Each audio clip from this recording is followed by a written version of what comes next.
Hello friends, good afternoon. Channel अच्छा लगे तो चैनल को लाइक करना, शेयर करना एंड सब्सक्राइब करना।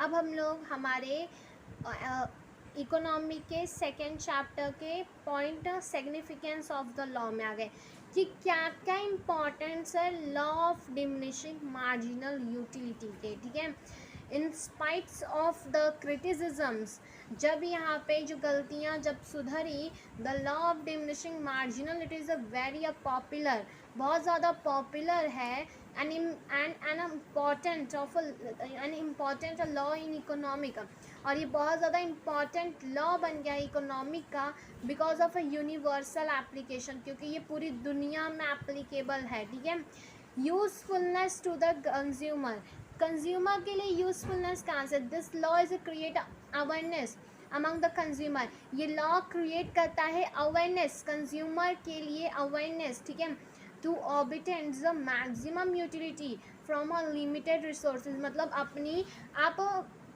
बहुत सारी मैक्सिमम यूटिलिटी, अपनी मैक्सिमम चाहत आप एक लिमिटेड रिसोर्सेज में कैसे फुलफिल कर सकते हैं। ठीक है, मतलब कम से कम रिसोर्सेज का यूज़ करके आप अपनी अपनी यूटिलिटी को मैक्सिमम सेटिस्फेक्शन कैसे दे सकते हैं।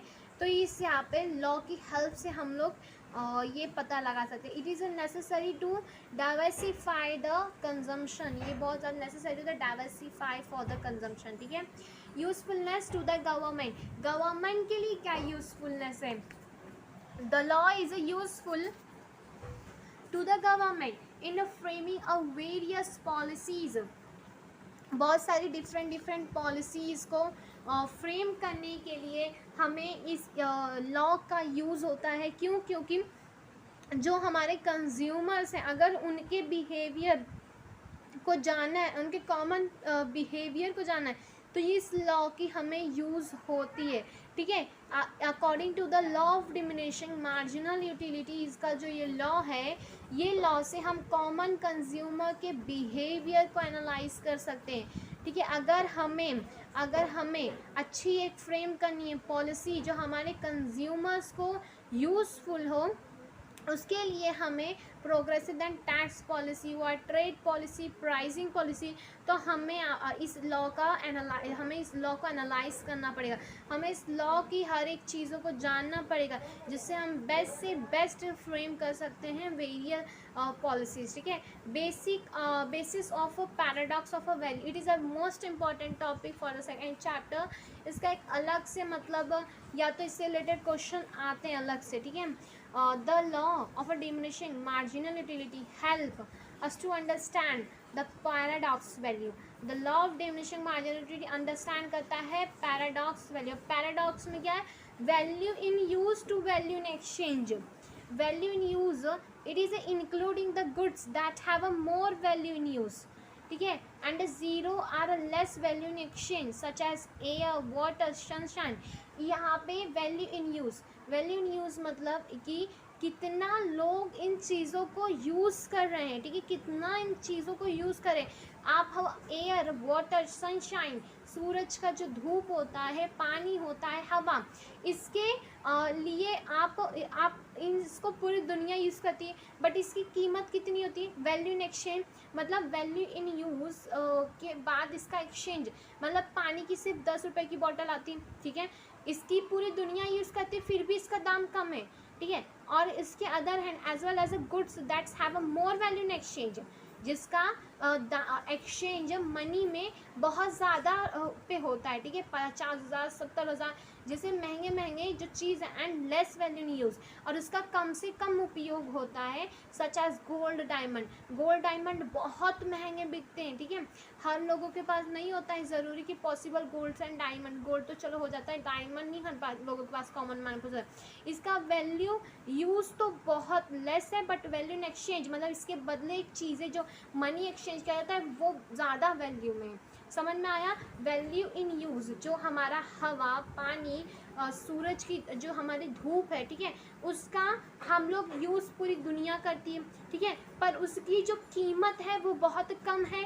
ठीक है। धूप आपसे कोई धूप की कीमत देते, जब आप धूप लेते हो तो या कोई से आपसे 10-20 रुपये 50,000 मांगता है कि भाई तुम धूप ले रहे हो तो तुमको इतना पैसा देना होगा। गवर्नमेंट क्या हमको उस पर भी टैक्स लगाती है, उसमें भी हमें पैसे देने पड़ते हैं? नहीं। हवा पे कोई टैक्स लगता है? नहीं। हाँ, पानी पे लगता है। पानी की बोतल अगर आपको चाहिए फिर भी वो भी पूरे साल का पानी का बिल 100-200 रुपये आता है, ठीक है, उसमें ना भरो तो टैक्स लगता है।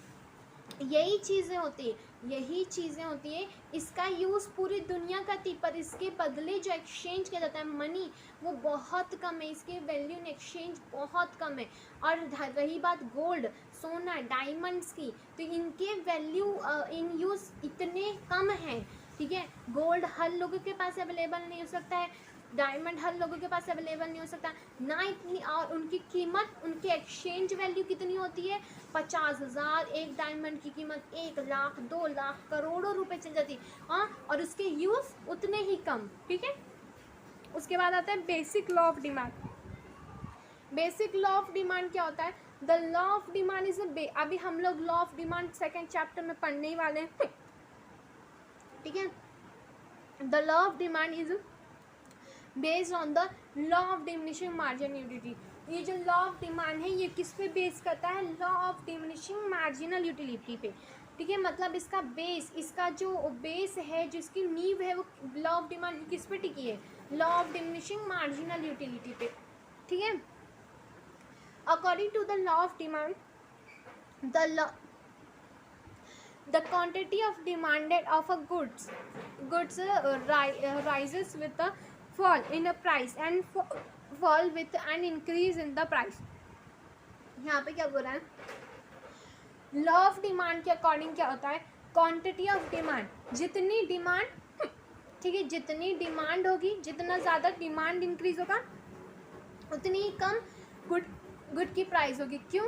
डिमांड क्यों तभी बढ़ती है जब सामान की प्राइस कम हो जाती है, ठीक है, और डिमांड तभी घटती है जब सामान की प्राइस इंक्रीज हो जाती है, ठीक है। अगर मार्केट में दूध का भाव ज़्यादा हो गया तो लोग यहाँ पे क्या कर देते हैं? उसकी डिमांड कम कर देते हैं, ठीक है। और जब यहाँ पे दूध का भाव कम हो जाता तो लोग उसकी डिमांड हाई कर देते हैं। यहाँ अपोजिट केस होता है, ठीक है। डिमांड बढ़ेगी प्राइस के घटने से, और डिमांड घटेगी सामान के प्राइस के बढ़ने से, ठीक है। समझ में आया? When a consumer purchase a more and more units of a good that it's a marginal utility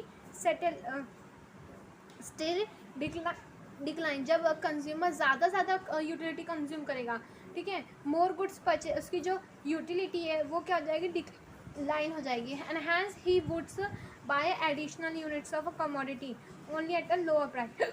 और वो क्या करेगा? Additional units of a commodity लेगा कम से कम प्राइस में, ठीक है। तो ये था आपका significance of the law, importance of the law, ठीक है। अगर अच्छा लगे तो प्लीज़ चैनल को लाइक करना, शेयर करना एंड सब्सक्राइब करना। हम लोग नेक्स्ट वीडियो में relationship between marginal utility and total utility सीखेंगे, ठीक है। Bye, thank you for watching this video.